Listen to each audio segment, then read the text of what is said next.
so let me talk about Ed for a minute, brag on him. So we've been doing some programming with Ed, our YouTube programming, and that has been going on for it feels like a couple of years. It's not. It's about a year and a half. All right. Call me a liar for 6 months. Anyway, we started doing this monthly program, and I think that Ed, you like reached out to us, right? Yeah. That's right. You reached out to us, and we ran with it. Yeah, we did. And so, what Ed is an investigative journalist.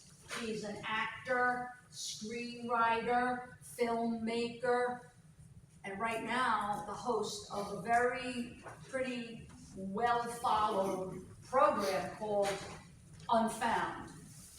And maybe before the Gabby Petito case, we were like, missing persons, I don't know. But the Gabby Petito case kind of brought it like front and center. And in fact, as we know, with the Gabby Petito case, all it does is bring light to all the other missing persons cases that go unnoticed, that go unremembered, that go unsolved, right? So what Ed, his whole entire career and focus and attention and energy is placed on highlighting the unfound, those who have not been found yet, who are still missing persons. And what he does is he gives voice to the families, he gives voice to these individuals who, and he'll talk about it. He'll tell you that the longer it goes, the more likely that the person is deceased. And probably, well, I don't want to steal his thunder. Let him tell you. But some of these cases are actually homicides. He does this because he loves the work. He does this because he's that kind of a person. So please help me welcome Ed Densel.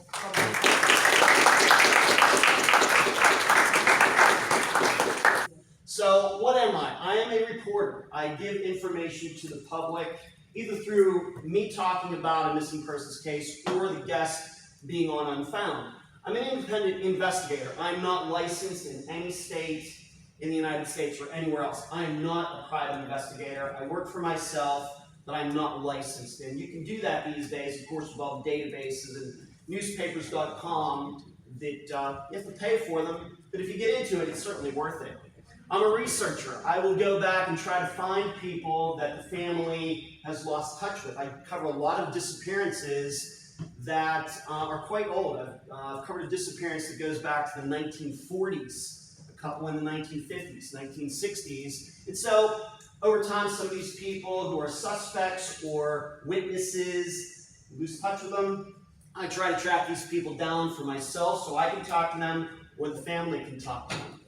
And not to brag, but I am probably the most knowledgeable person you will ever encounter on missing persons cases, simply because nobody's covered more disappearances over the last 5 years than I have, because it's a weekly program coming out every Friday. Today's goal, to give you the foundation on which you can start to understand disappearances. I think the public has a lot of misunderstandings regarding disappearances. I'm going to try to sort some of those things out today, so you can understand them better than anyone else on the planet. That's the goal today, and it starts right here. And you can make a difference. If I can go for being some of the things that Dr. Telesco talked about, former actor extra with Star Trek Experience in Las Vegas for 4.5 years. I've made some independent films going 20 years ago. I've done a lot of writing, but in the course of 5 years, going from other things to this, you can do that too. And in fact, it's a field that needs people. Forensics seems to be very popular. Everybody's going into that. There's all sorts of classes, whereas it's very competitive. You go into missing persons and specialize in that. Not as many people are doing that, and it is certainly needed. And you might have a chance to move forward very quickly. That's something to think about as you think about your criminal justice career. Now, what is missing in all this? Things not needed to determine a disappearance has occurred. No signs of a crime. My car is missing. All my stuff is missing. I'm an adult. Adults make odd choices. Nothing illegal about that. No signs of a crime. Or they show up, all my stuff is there, but there's no signs of violence. Someone goes in, there aren't things that are knocked over, a mirror isn't cracked, the TV isn't on the floor, there's no blood or anything on my bed or anything, there's no signs of violence.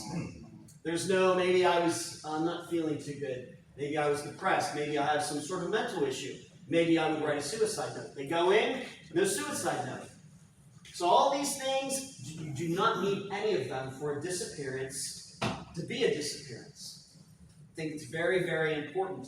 And this is the big difference between disappearances and murders. Now, disappearances can surely be murders, but they aren't obvious murders. And it's very tough. This is a field very tough. Disappearances are the toughest of the toughest of the toughest. Much harder to solve than murders are. No doubt about it. So we need to keep these things in mind because, of course, with Hollywood, TV, Netflix, Disney Plus, all these things, usually when they have some sort of crime program, they have all of these things. There are signs of a crime. There are signs of violence. Why? Because it's good entertainment.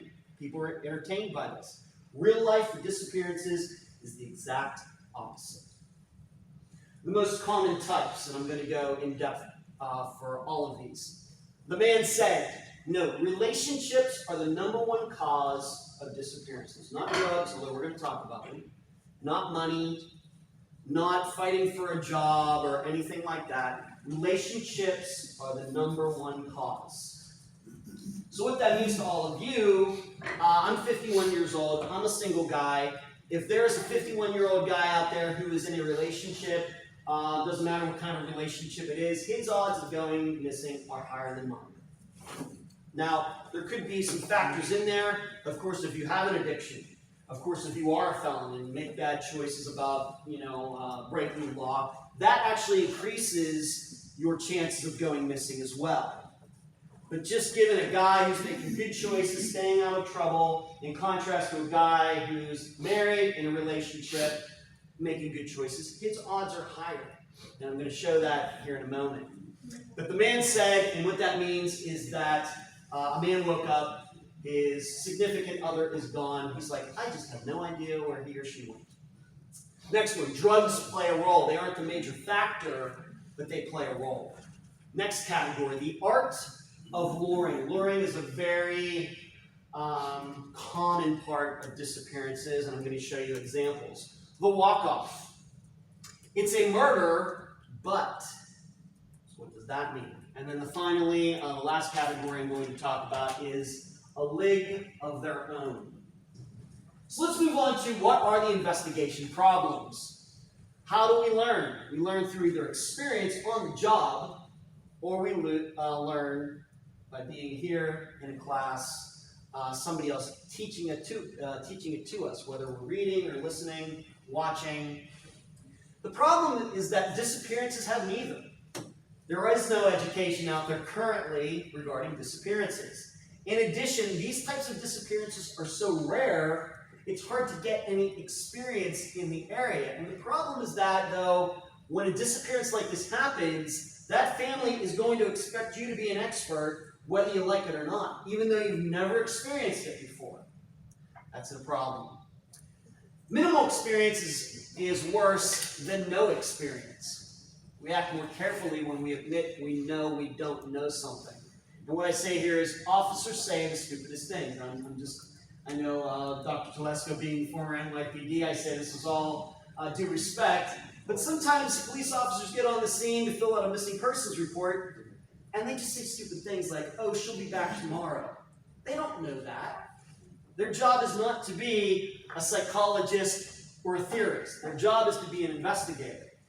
Collect facts. Do not try to see these people's minds and hearts and be a shoulder to cry on and everything else. Don't do that. But I think the reason that happens, once again, minimal experience is worse than no experience.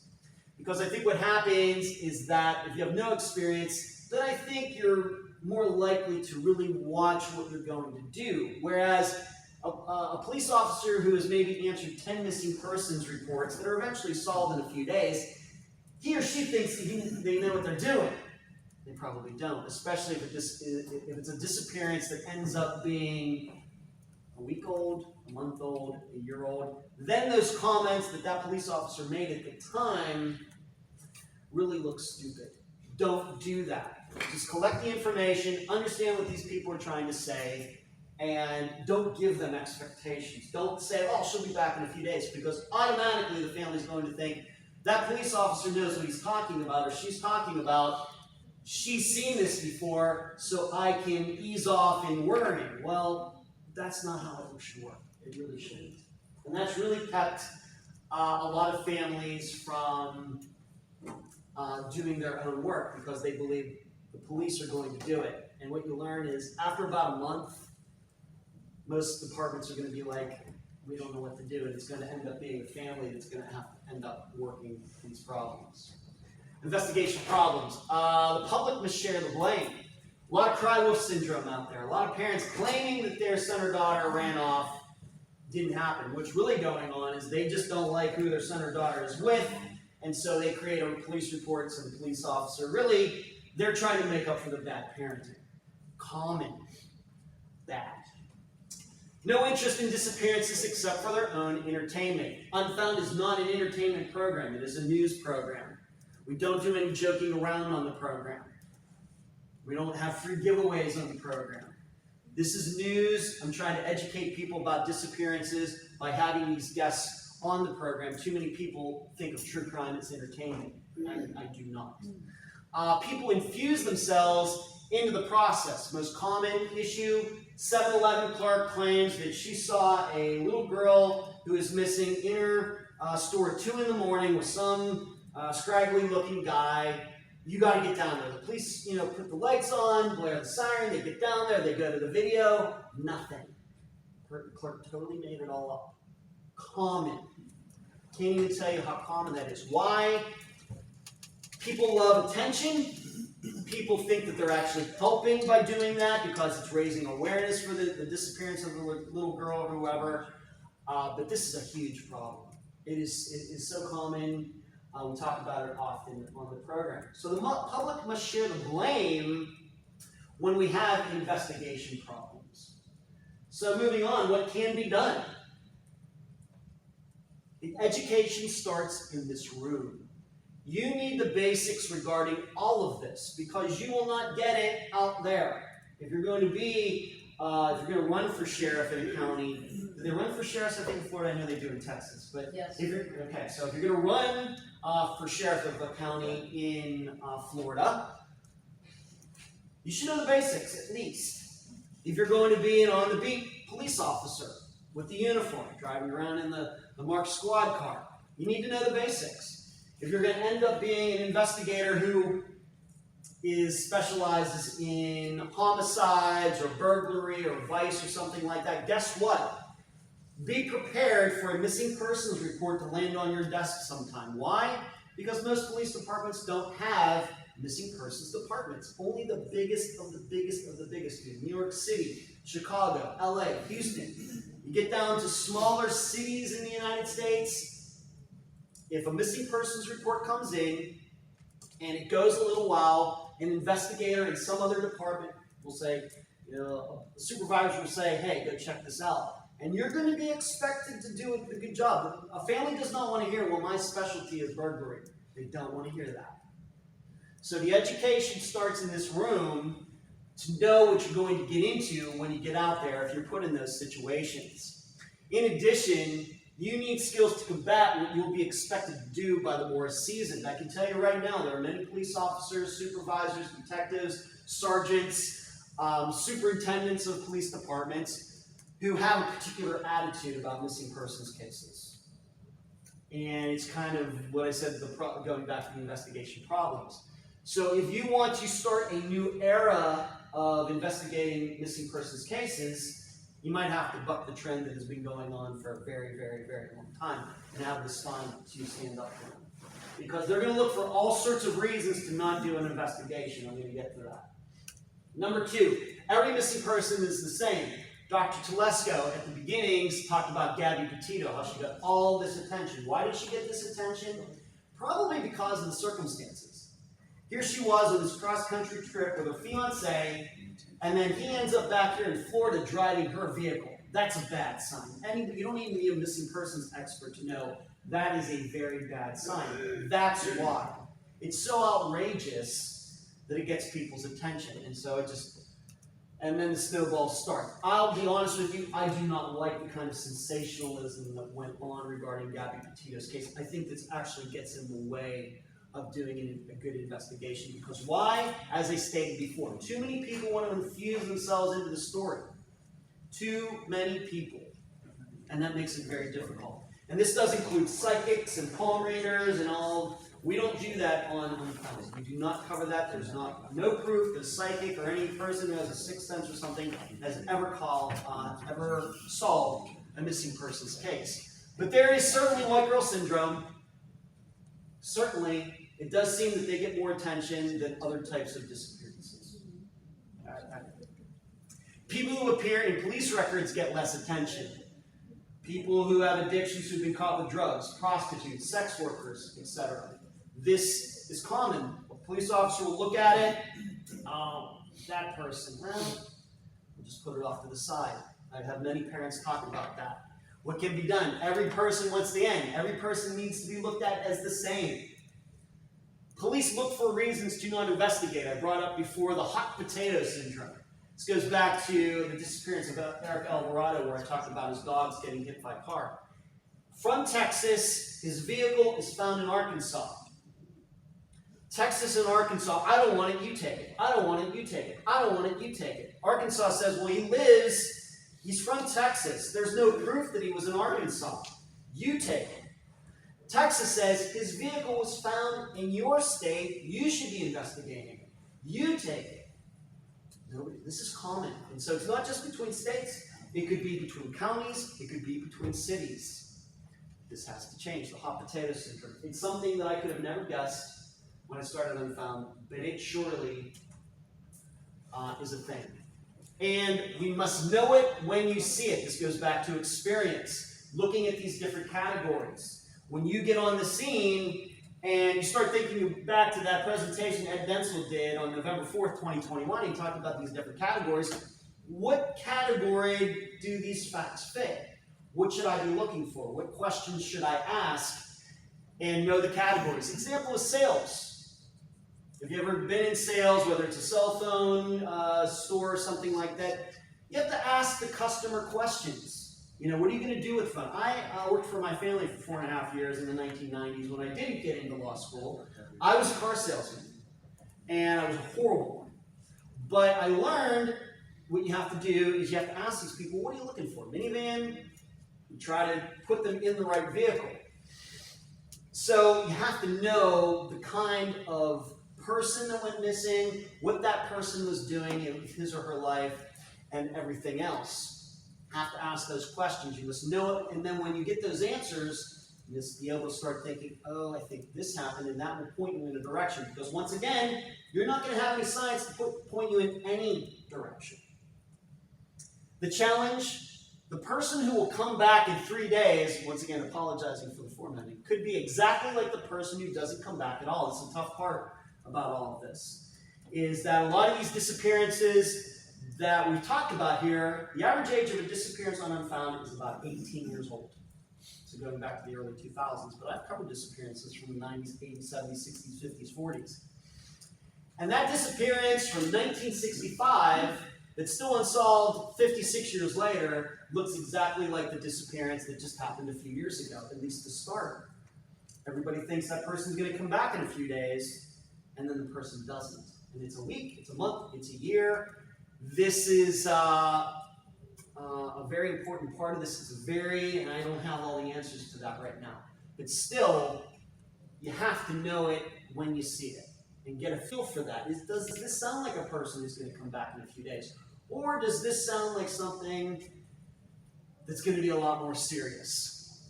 And then on top of that, you have to have the strength to act on that knowledge, because there will be people who oppose you. Going back to other police officers who will say, oh, she's going to be back in a few days. Don't take it seriously. Common. So how do disappearances get solved? This is a man-said type of disappearance from November 17, 2013 from Lubbock, Texas. Zoe Campos met a guy, Carlos Rodriguez. The same day, that night, she went over to his place, disappeared. He claimed she just took off. She was going to get marijuana. She said she was going to come back. She never did. Eventually discovered, because Carlos got in trouble for another crime, that they discovered her remains buried in the backyard of his house. Now, the confusing thing is he was living with his parents at the time, and they surely knew what happened, and they didn't say anything either. He's now going to be going on trial in Texas for her murder. But how was this solved? Well, what happened, once again, Carlos Rodriguez got caught doing another crime, and when he was in there being interrogated, he just kind of spilled the beans. Yeah, you're going to find Zoe in my backyard. Now, another weird part about this is the police looked in that backyard when she went missing. They had permission to do that. For some reason, they didn't notice this new slab of concrete that was right there in the backyard, and that's what she was under. Somehow they missed it the first time around in 2013, but she was found in 2018. Next, Crystal Morrison, the walk-off, August 23rd, 2012, Concord, North Carolina. She was at work, called to get picked up because she felt sick.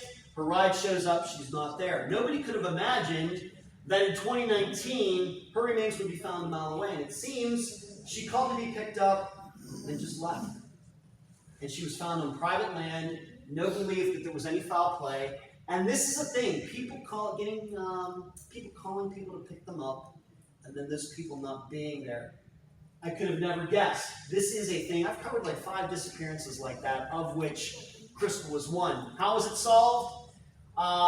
At the time, they did not have permission to go on this private land where she was eventually found, her remains. But what they were going to be widening a road or something, and so it was eminent domain. These workers who were doing some surveying went onto the land and found the remains. Luck. Total luck that she was found. No idea that somebody killed her or anything else. They think she just died due to the elements. She was sick. She was a former addict. She was underweight. It was 100 degrees. They think she died of heat stroke. And then finally, this is a league of their own. Esther Westenbarger disappeared November 2009, solved June 2020. She and her car went missing. She was at a bar. Only had an hour or a mile and a half to drive to get home. Went missing. I actually thought it was foul play at the time. Turns out that she took, because she was probably drinking and driving, she took the wrong road, went through it. So a T intersection, so the road comes up to a T like this. She went right through the intersection, went right through the stop sign, went right into a retention pond and drowned in her car. And the way her car was found 11 years later is that this pond had a tendency to get very mucky, all that green algae and stuff. People on the homeowners association decided we're going to do something about that. They put some chemicals in it to clear it up. They cleared it up, and there was her car. Total luck. Had they not done that, her disappearance would still be unsolved. So this is sometimes you have to rely on luck a lot of times. I don't like talking about that because I think it's a bad precedent. But a lot of these disappearances, unfortunately, are solved by luck. A lot of times simply because investigators don't know, what they're doing sometimes. In hers, I think if I'd known a couple more pieces of information, I would have probably looked at that retention pond and said, you know what, maybe somebody should take a look at that. I know we could probably go for hours on this. Did you enjoy this presentation? Yeah. Yes, right? Fantastic. Give him a big hand.